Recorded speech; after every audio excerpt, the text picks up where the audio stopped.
Agustín, ¿cómo estás? Alejandro Berkovich acá en Radio con vos. ¿Qué tal, Alejandro? ¿Cómo va? Buenas tardes para todos y todas. Muy buenas tardes. ¿Escuchaste lo que dijo Aníbal Fernández esta mañana acá con Ernesto? No escuché, leí las repercusiones sobre la candidatura a la reelección de Alberto. Y esto que dijo, de que lo que hizo por la Argentina fue mágico, ¿te parece ese adjetivo? Bueno, creo que le tocó una situación muy difícil al presidente. Indudablemente la dimensión de la crisis económica, si bien sabíamos antes de asumir el 10 de diciembre del 2019, fue mucho más importante, sobre todo lo que significaba el condicionamiento del acuerdo del crédito con el Fondo Monetario Internacional.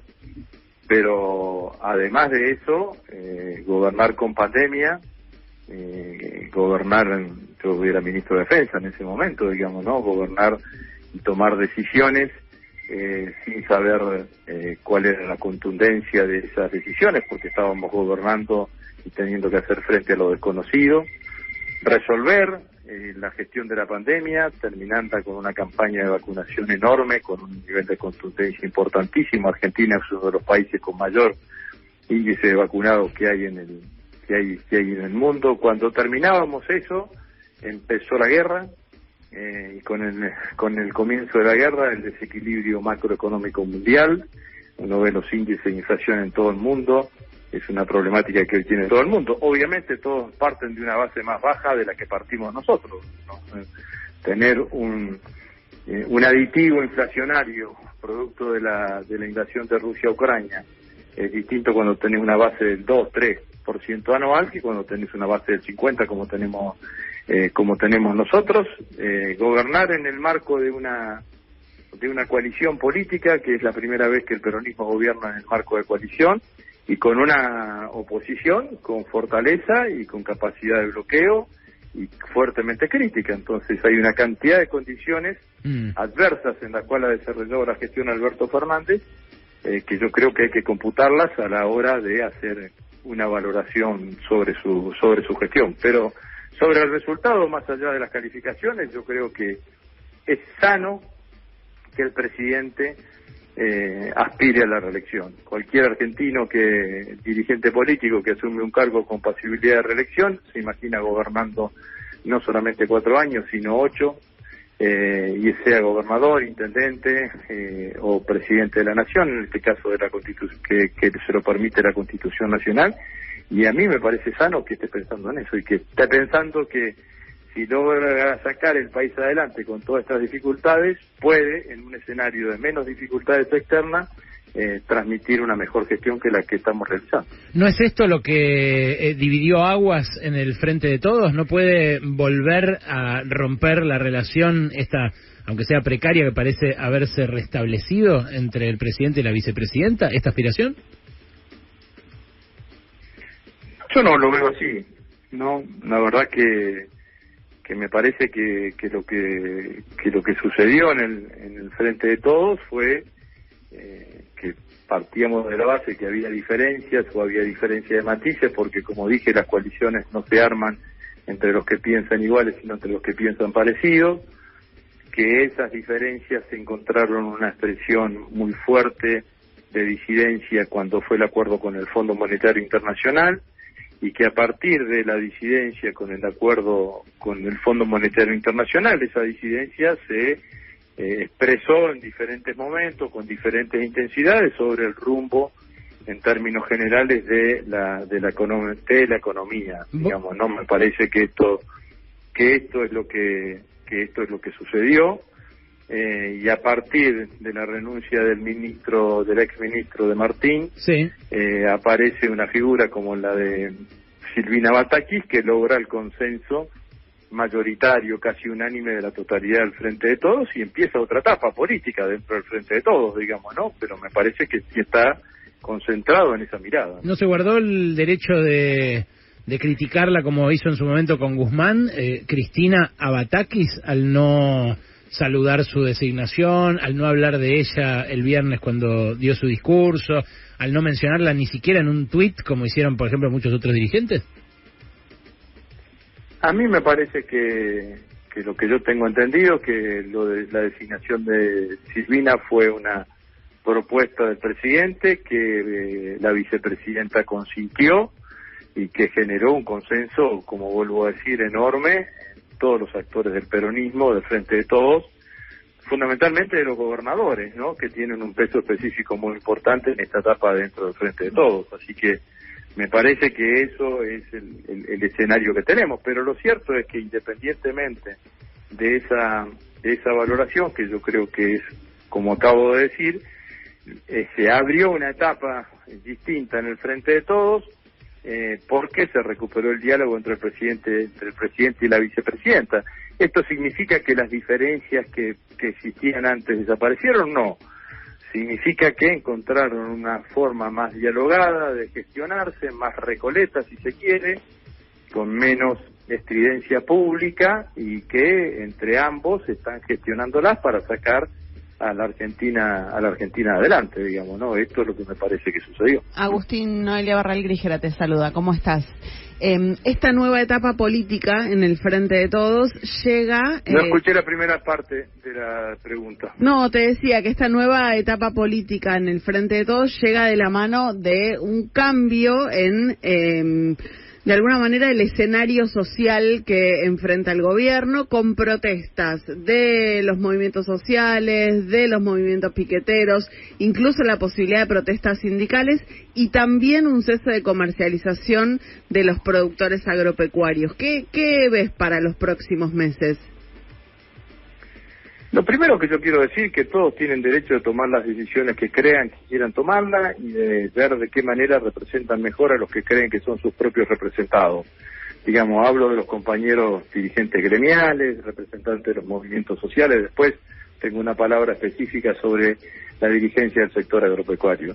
Lo segundo, que me parece que hay que tener un análisis completo de la realidad, sobre todo de la realidad económica, de lo que está pasando hoy en la economía argentina. La economía argentina está sufriendo desde hace 3 semanas, la última semana de Guzmán, y la semana siguiente cuando asumió Silvina Batakis, y esta semana una brutal corrida cambiaria de aquellos que buscan que en la Argentina haya una devaluación. Y sabemos lo que generan las devaluaciones. Las devaluaciones generan mayor concentración de la riqueza, transferencia de los sectores de ingresos fijos a los sectores de ingresos más concentrados, ganancia de pocos y empobrecimiento de la mayoría de los argentinos. Y el gobierno está haciendo todo lo posible con todas las herramientas que tiene para evitar esa devaluación. Entonces, lo que yo creo que esto es lo que hay que caracterizar el momento que vive la economía argentina. No es inocuo para ninguno lo que está sucediendo. Entonces, en ese marco, contemplando esto y con el respeto que me merecen cada uno de los compañeros, lo que yo no pido, sino simplemente reflexión en forma conjunta, el análisis hay que completarlo, y completarlo significa, hoy la economía argentina, el gobierno, o llámele como quieran llamarle, está sufriendo un acoso para que devalúe, y esa devaluación genera mayor empobrecimiento en los argentinos. No es la primera vez que un gobierno nacional y popular ha tenido que a enfrentar ese tipo de situaciones. Cristina de hecho las enfrentó. De hecho, en un momento en el 2014 tuvimos que adecuar el tipo de cambio, fue un pequeño salto. Sí, que devaluar. Un pequeño salto del tipo de cambio como para no seguir perdiendo reservas y poder enfrentar y sostener ese tipo de cambio de una situación de mayor fortaleza. Está bien, pero ahora, anunciar un paquete de ajuste como el que anunció Batakis anteayer, ¿no es terminar de entregarse en ese contexto de asedio y de apriete? Porque ustedes es al contrario. ¿Por qué? Es el contrario, es decir, estamos tomando todas las medidas para que no nos impongan un tipo de cambio más alto que tiene hoy la Argentina. Esto es lo que está haciendo el gobierno. No, lo que anunció Batakis fue un fuerte ajuste fiscal para la segunda mitad del año, un apretón monetario como el que pide el Fondo Monetario, un revalúo fiscal, que esa parte me parece bien, pero que el Fondo Monetario también siempre recomienda para recaudar más y para que así se recorte el déficit y le paguen la deuda a ellos. Pero Alejandro, ¿cuál es la pulseada de hoy? Y la pulsera es transformar o no transformar, me parece a mí. Si el gobierno termina con el mismo cuadro social que Macri, o si lo cambia en algo, y me parece que por ahora va perdiendo. Bueno, pero no, eso no es el mismo cuadro social que Macri. Si tenemos el 7% de desocupación en la Argentina. Y tenemos el salario real igual que en diciembre de 2019. La semana pasada lo dijo tenemos el 7% de desocupación en la Argentina cuando teníamos el 13%. Claro. Tenemos una Argentina que crece. No ajustó por cantidad, ajustó por precio el mercado laboral. Entonces la gente tiene laburo, pero no llega a fin de mes.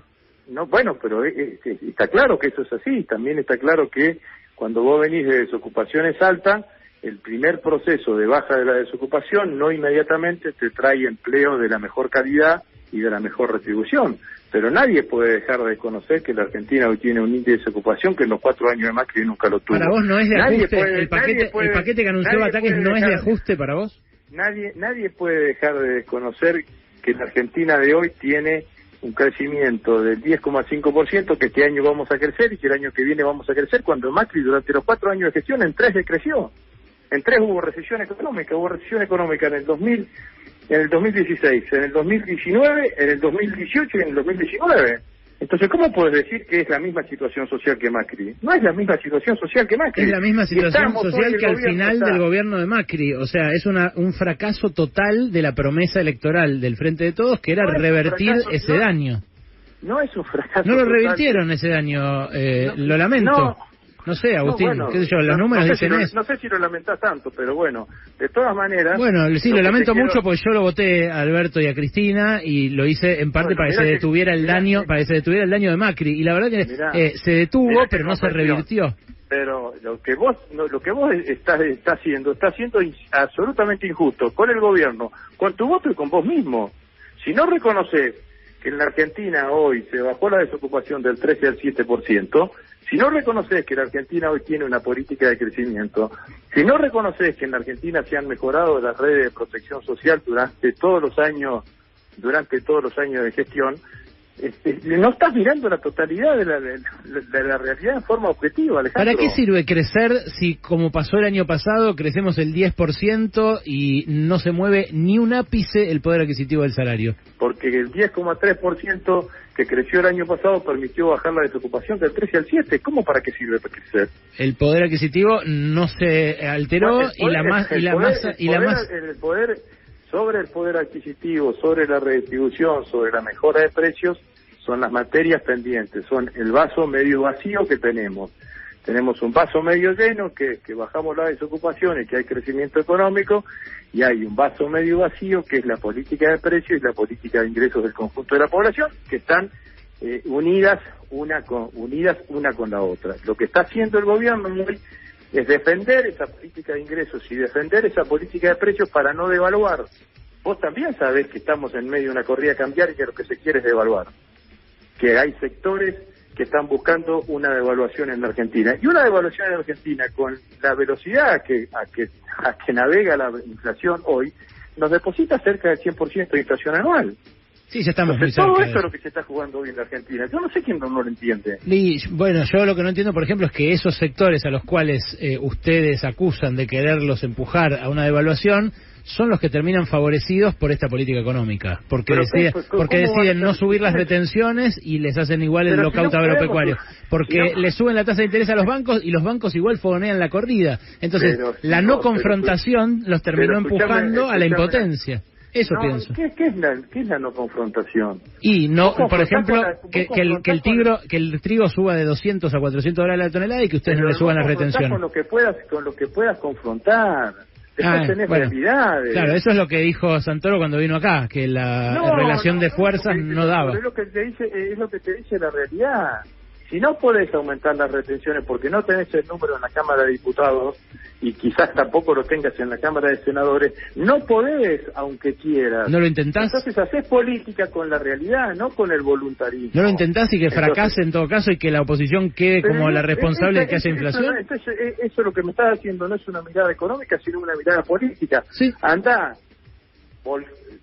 con todo, perdés, y después haces una valoración política. Claro. Puede ser que esa valoración política... Es lo que hizo el kirchnerismo en 2008.